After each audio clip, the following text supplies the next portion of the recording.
Assalamualaikum warahmatullahi wabarakatuh.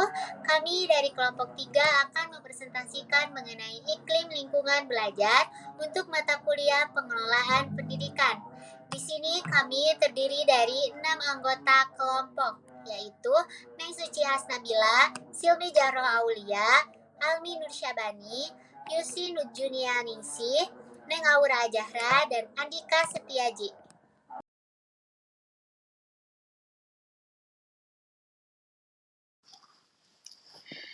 Di sini saya akan mempresentasikan mengenai satuan pendidikan memastikan terbangunnya iklim kebinekaan bagi peserta didik, pendidik, dan tenaga kependidikan. Untuk nama programnya yaitu Pekan Kebinekaan. Tujuannya menumbuhkan sikap toleransi dan saling menghargai antar warga sekolah. Yang dilibatkannya yaitu seluruh siswa dan guru, tim guru PPKN dan BK, tokoh masyarakat. Nah, hubungan antara program ini dengan akreditasi sekolah yaitu program ini mendukung pengembangan karakter siswa, toleransi, dan pemahaman keberagaman yang merupakan bagian dari kurikulum nasional dan proses pembelajaran yang holistik. Juga lulusan ini diharapkan memiliki nilai kebinekaan yang kuat yang relevan dengan profil pelajar Pancasila. Standar pengelolaannya yaitu menunjukkan komitmen sekolah dalam menciptakan lingkungan belajar yang inklusif dan harmonis. Selanjutnya ada sifat dan waktu pelaksanaan.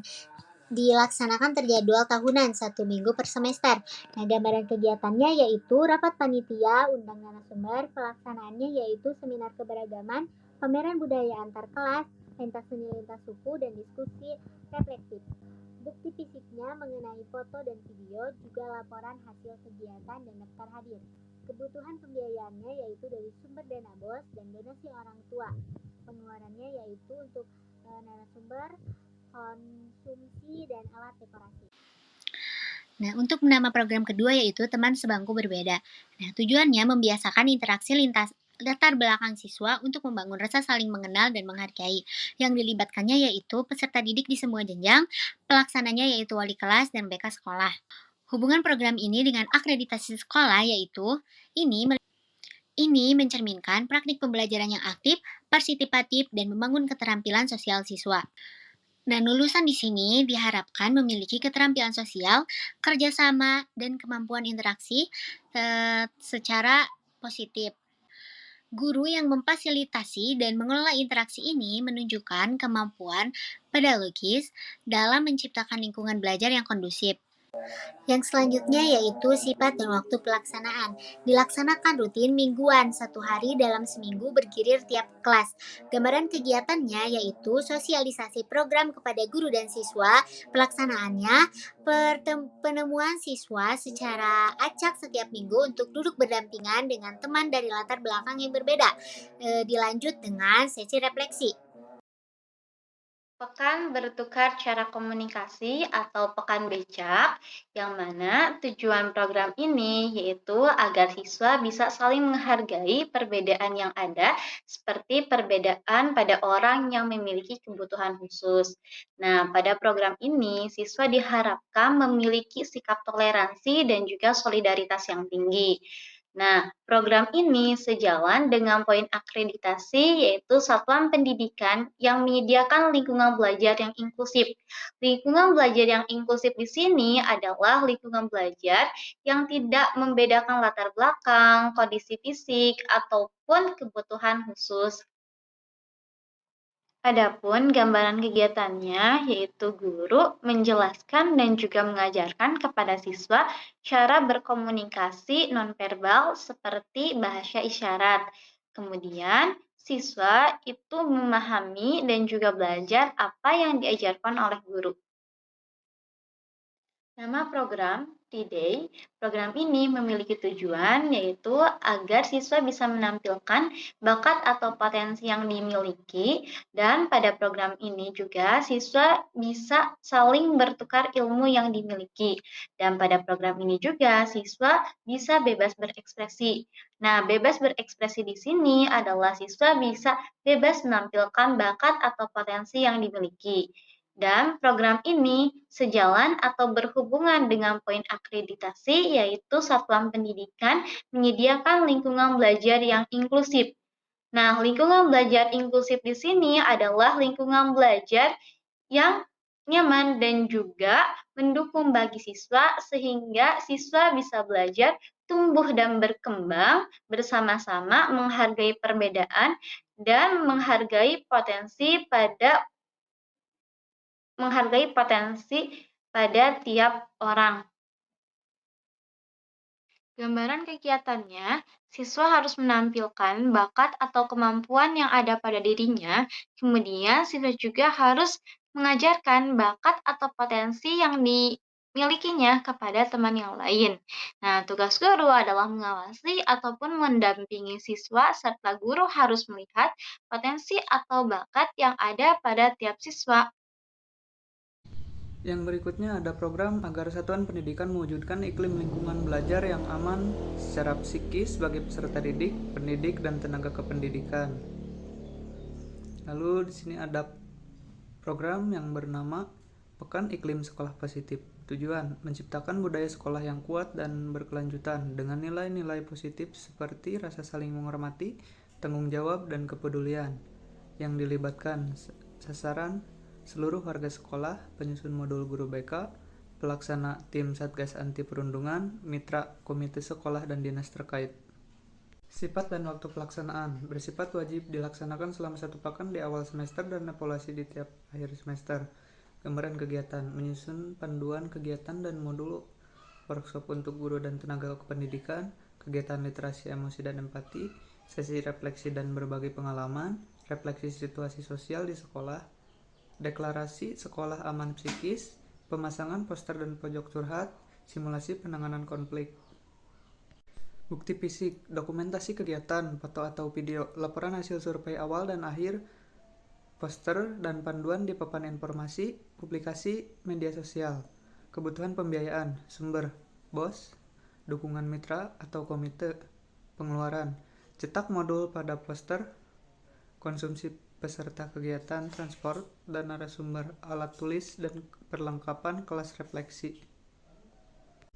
Lalu ada program kampanye sekolah ramah psikis. Tujuan menciptakan lingkungan sekolah yang aman dan nyaman bagi seluruh warga sekolah yang dilibatkan sasaran seluruh warga sekolah, penyusun modul guru BK, pelaksanaan OSIS, guru BK, dan tim humas, mitra dinas pendidikan, LSM peduli anak. Sifat dan waktu pelaksanaan bersifat wajib dilaksanakan selama 1 bulan bertepatan dengan bulan kesehatan mental nasional, yaitu bulan Oktober. Gambaran kegiatan peluncuran kampanye sekolah ramah psikis, pembuatan video pendek oleh siswa, workshop anti-bullying, penyuluhan bahaya kekerasan psikis, pojok ekspresi siswa, curhat dan karya, aksi tanda tangan komitmen. Bukti fisik, poster kampanye, video karya siswa, dokumentasi kegiatan, laporan partisipasi siswa. Sumber, BOS, sponsor, dan donatur. Pengeluaran, cetak spanduk dan alat kampanye, honor narasumber, konsumsi, hadiah lomba. Baik, selanjutnya yaitu satuan pendidik memastikan keselamatan peserta didik, pendidik, dan ketenaga kependidikan. Nama program yang saya ambil yaitu Audit Fisika Ruang Belajar Iklim. Tujuannya yaitu menganalisis kondisi ruang belajar dari aspek suhu, ventilasi, dan resiko bencana seperti gempa, petir, hujan deras. Yang dilibatkan yaitu guru fisika, tim kesiswaan, OSIS, tata usaha, dan komite sekolah. Sifat dan waktu pelaksanaan yaitu berkala per semester, preventif, dan edukatif. Gambaran kegiatan yaitu pemeriksaan suhu dan kelembaban, kekuatan struktur alat listrik, arah angin dan posisi jendela terhadap sinar matahari serta resiko petir. Bukti fisiknya yaitu laporan hasil audit, dokumentasi kegiatan, grafik suhu dan kelembaban ruang. Kebutuhan pembiayaan yaitu Rp 500.000 untuk alat ukur dan cetak laporan. Selanjutnya, satuan pendidikan memastikan keselamatan peserta didik, pendidik, dan tenaga kependidikan. Nama program yang saya ambil yaitu simulasi fisika bencana, gempa, dan petir. Tujuannya memastikan pelatihan kepada warga sekolah untuk evaluasi berdasarkan prinsip fisika gaya, getaran, dan medan listrik. Yang dilibatkannya yaitu guru fisika, guru PJOK, tim Sarpas, siswa BPBD jika ada. Sifat dan waktu pelaksanaan rutin atau terjadwal yaitu simulasi tahunan wajib kolaboratif.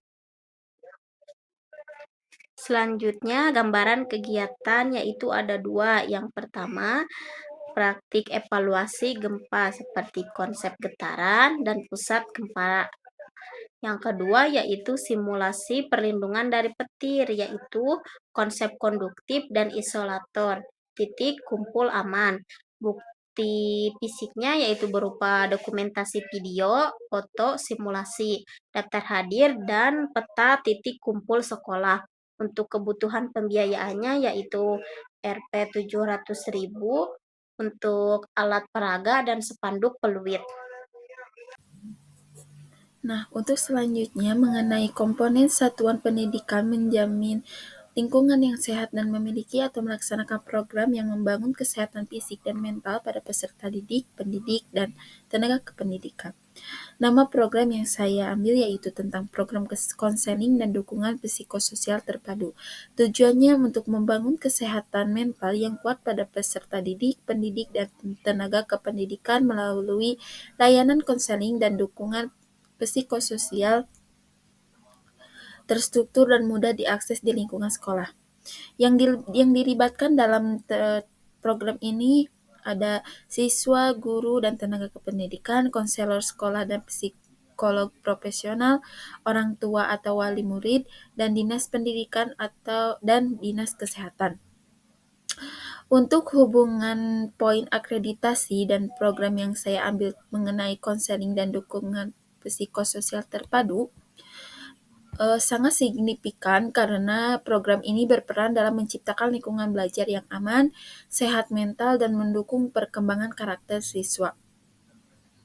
Untuk poin akreditasi yang berhubungan dengan program ini, yang pertama ada visi, misi, tujuan, dan strategi sekolah. KDPT atau konseling dan dukungan psikologis terpadu mendukung dalam visi dan misi sekolah yang mencakup pengembangan karakter, kesejahteraan psikolog siswa, dan pembelajaran inklusif. Tujuan jangka panjang untuk menciptakan lingkungan pembelajaran yang sehat dan sportif. Yang kedua, poin akreditasi untuk mendukung program KDPT memperkuatnya yaitu tentang tata kelola sekolah atau manajemen sekolah. Yang pertama, memperkuat untuk perencanaan program tahunan yang mendukung kesehatan mental dan sosial siswa, pelaksanaan kegiatan preventif, promotif, dan kuratif melalui layanan konseling. Dan yang ketiga, koordinasi antar tim, yaitu BK, wali kelas, kepala sekolah, orang tua, dan pihak eksternal. Dan yang ketiga, KDPT sangat berkaitan dengan peserta didik. Kenapa berkaitan dengan peserta didik? Karena penanganan masalah psikososial siswa, misalnya dalam bullying, tekanan belajar, masalah keluarga, menumbuhkan empati, resiliensi, dan keterampilan sosial melalui bimbingan kelompok dan individu, dan meningkatkan keterlibatan dan kehadiran siswa dalam pembelajaran. Yang keempat, KDPT mendukung pada pendidik dan tenaga kependidikan, yaitu melatih guru dan tenaga kependidikan dalam memahami kebutuhan psikososial siswa, meningkatkan kompetensi guru dalam melakukan pendekatan yang empati dan responsif terhadap siswa. Yang kelima, KDPT juga relevan dengan sarana dan prasarana, yang mana ketersediaan ruang konseling atau ruang layanan psikososial dan media konseling seperti alat asesmen psikologi sederhana serta sistem informasi BK. Yang selanjutnya, KDPT bisa didanai melalui pembiayaan sekolah, yaitu dana BOS untuk pengadaan media layanan konseling, pelatihan guru BK atau kerjasama dalam psikolog profesional. Program KDPT dapat diukur melalui penilaian dan evaluasi, yaitu evaluasi efektivitas layanan konseling, dokumentasi hasil asesmen psikososial siswa, dan laporan kegiatan BK dan interferensi kasus. Dan yang terakhir, KDPT juga mendukung pada lingkungan sekolah, yang mana sekolah yang ramah anak yang mana sekolah yang ramah anak, bebas kekerasan dan inklusif, lingkungan aman secara psikologis, tidak ada diskriminasi, pelecehan, dan perundungan. Jadi, program konseling dan dukungan psikososial terpadu atau KDPT ini sangat erat kaitannya dengan indikator akreditasi atau poin-poin akreditasi yang berfokus pada kesejahteraan siswa, manajemen sekolah, penguatan karakter, dan lingkungan belajar yang aman dan sehat. Untuk itu, program ini sangat bersignifikan dengan poin-poin akreditasi yang ada di sekolah yang 8 tadi. Sifat dan waktu untuk melaksanakan program ini, yang pertama, program berkelanjutan dengan layanan konseling tersedia setiap hari kerja. Yang kedua, kegiatan dukungan psikososial berupa sesi kelompok dan individu minimal sebulan sekali. Adapun gambaran kegiatan yang dibuat oleh saya untuk program ini, yang pertama, pembentukan unit layanan konseling psikososial di sekolah dengan tenaga konselor terlatih. Yang kedua, pelaksanaan screening kesehatan mental berkata termasuk deteksi dini gangguan stres, kecemasan, dan depresi. Yang ketiga, tentang sesi konseling individu dan kelompok bagi siswa, guru, dan tenaga kependidikan. Yang keempat, pelatihan coping skill dan manajemen stres bagi seluruh warga sekolah. Yang kelima, sosialisasi dan edukasi kesehatan mental untuk menghilangkan stigma. Yang keenam, kolaborasi dengan puskesmas dan layanan kesehatan mental setempat untuk rujukan dan pendampingan lanjut. Yang selanjutnya tentang bukti fisik. Adapun program ini memiliki bukti fisik tentang daftar hadir dan laporan sesi konseling, hasil screening kesehatan mental dan tindakan lanjutan, materi pelatihan dan sosialisasi kesehatan mental, dan surat kerjasama dengan puskesmas atau lembaga kesehatan mental. Kebutuhan biaya, program ini memiliki biaya yang mencakup tentang honorarium, konselor atau psikolog jika tidak dari tenaga sekolah sekitar 3-5 juta per bulan. Yang kedua, biaya pelatihan dan materi edukasi sekitar 2-3 juta per tahun. Yang ketiga, biaya administrasi dan dokumentasi sekitar 1 juta per tahun. Nah, di sini saya melampirkan contoh-contoh bukti fisik mengenai program konseling dan dukungan psikososial terpadu. Yang pertama, tentang poster yang bertemakan jaga kesehatan mental Anda. Yang kedua, ada sekumpulan siswa sedang konsul dengan guru BK. Yang ketiga, tentang jurnal, yang mana jurnal ini bertemakan jurnal emosi. Yang keempat, tentang art therapy. Jadi, program ini selain konsultasi bersama konseling atau guru BK, program ini alangkah baiknya 1 bulan sekali melakukan art therapy di sekolah masing-masing. Dan yang kelima, guru BK harus menyediakan kotak curhat untuk siswa agar ketika di mana konseling atau guru BK tidak ada, siswa bisa menyimpan curhat mereka di kotak curhat yang telah disediakan oleh guru BK. Nama program adalah Edukasi Kesehatan atau Edkes. Tujuan dari program ini yaitu meningkatkan pemahaman dan pengetahuan siswa tentang kesehatan fisik, di antaranya edukasi gizi dan pola hidup sehat, kesehatan reproduksi remaja, dan memberikan informasi tentang bahaya adiksi. Program ini berhubungan dengan poin akreditasi, yaitu satuan pendidikan menjamin lingkungan yang sehat dan memiliki program yang membangun kesehatan fisik dan mental. Melalui edukasi kesehatan, siswa diajarkan tentang pola makan bergizi, pentingnya aktivitas fisik, dan cara menghindari kebiasaan buruk, seperti merokok, mengkonsumsi makanan yang tidak sehat. Dengan meningkatkan pemahaman tentang kesehatan, program ini membantu menciptakan kesadaran kolektif di lingkungan sekolah. Pencegahan adiksi juga mengurangi potensi masalah sosial dan keamanan lingkungan sekolah. Gambaran kegiatan pada program ini yaitu pertama persiapan, pembentukan panitia pelaksana program, menyiapkan pemateri dengan mengundang narasumber, pembuatan media edukasi. Kemudian pelaksanaan, seminar mengenai gizi seimbang, pola hidup sehat, seminar kesehatan reproduksi remaja, seminar pencegahan adiksi, penyampaian materi oleh narasumber atau pemateri, pemutaran video edukasi, dan ditutup dengan sesi tanya jawab. Sekian presentasi dari kelompok kami. Terima kasih atas perhatiannya. Wassalamualaikum warahmatullahi wabarakatuh.